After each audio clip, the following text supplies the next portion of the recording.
नमस्कार स्वामी भक्तांनो. अभिनेत्री सविता मालपेकर यांनी स्वामींचे आलेले अनुभव एका मुलाखतीत सांगितले. त्या म्हणाल्या की स्वामी समर्थ माझ्या आयुष्यात अनेकदा आले, प्रत्येक वेळी संकटातून बाहेर काढायला. सन 2003 साली माझी मुलगी केतकी लंडनला शिकायला गेली होती.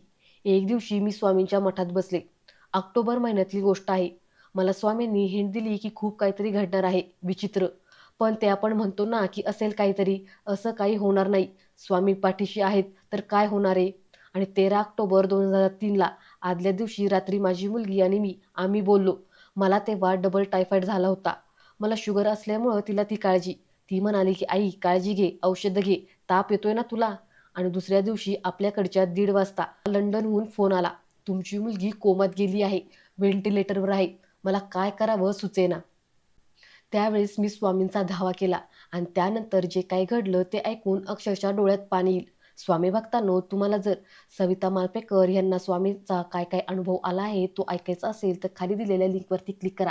तिथे मी सविता मालपेकर यांनी जी मुलाखत दिली त्यामध्ये स्वामींविषयी जो काही अनुभव सांगितला तो सगळा काही तिथे मी अपलोड केला आहे. नक्की पहा. जय जय स्वामी समर्थ.